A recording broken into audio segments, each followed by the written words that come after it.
अरे चाचा जान, एक और मोटी लेकर कहाँ जा रहे हो? खैरियत तो है? गए थे ऑर्डर करने के लिए बेटा।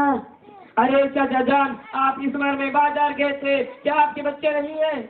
बच्चों का तो हाल ना पूछो, लड़का लड़की पोता पोती सब मिलाकर कुल 25 बच्चे, मगर एक का बात पुत्रान की, एक को ना काम की, वही हमारा हाल है। सुबह कैसा है? क्या आपने तालीम नहीं दी? अरे बेटा, हमने समझा था कि अगर ये हाफिज मौलवी बनेंगे तो 2-3 हजार रुपये में नौकरी करे तो 2-3 हजार रुपये में खुद क्या खाएगा और हमें क्या खिलाएंगे, इसीलिए नहीं पढ़ाई।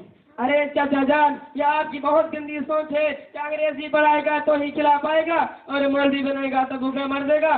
देखिए चाचा जान, एक मौलाना साहब आ रहे हैं, जरा उनसे मालूम करते हैं।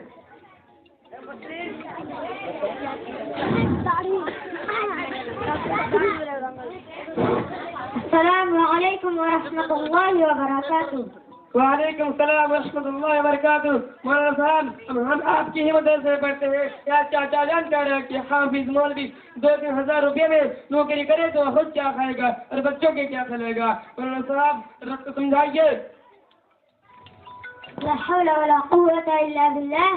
देखिए चाचा जान, यह सिर्फ आप ही की नहीं, अक्सर लोगों की यही सोच है, जबकि खिलाने वाला तो अल्लाह की जात है, जो सबको खिलाता है सबको रोजी देता है। अगर रोजी का ताल्लुक डिग्रियों से होता तो यहाँ अनपढ़ लोग भूखे मर जाते, लेकिन ऐसा नहीं है। कहीं आपने देखा होगा कि जिनको दस्तखत करना भी नहीं आता, उनके नाम बड़े बड़े शुमार किया जाता है, उनके नाम बड़े बड़े स्टेटों में शुमार किया जाता है।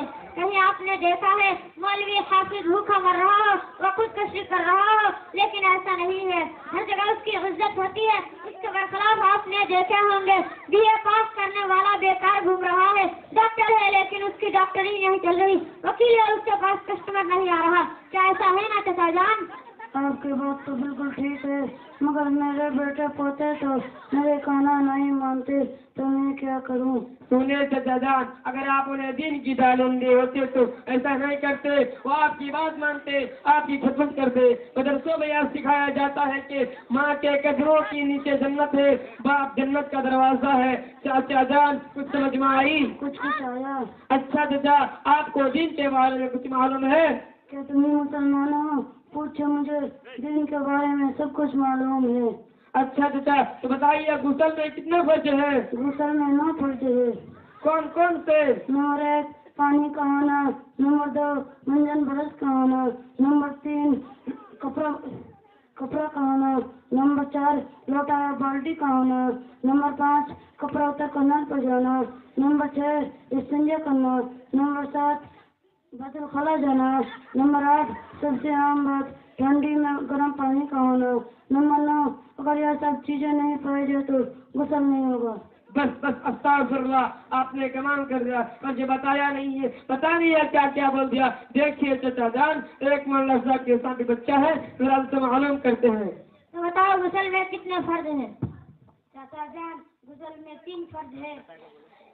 नंबर 1 मुंह भर कर कुल्ली करना, नंबर 2 नाक के नर्म हड्डी तक पानी पहुंचाना, नंबर 3 पूरे जिस्म में इतना पानी बहाना कि एक बार के बराबर भी सूखा ना रहे। सुने चाचा जान, यह तो बहुत आसान है, हमने समझा था कि 10 घुसेंगे। अच्छा बताओ बेटा, इतनी अच्छी तालीम कहाँ से हासिल की? मदरसा फैजुल कुरान मुसावरत में हासिल की। अच्छा बेटा, कल से मैं भी अपने बच्चों को भेजूंगा तालीम सीखने के लिए। इंशाअल्लाह भेजेगा। अस्सलामु अलैकुम व रहमतुल्लाहि व बरकातुहू। वालेकुम सलाम व रहमतुल्लाहि व बरकातुहू।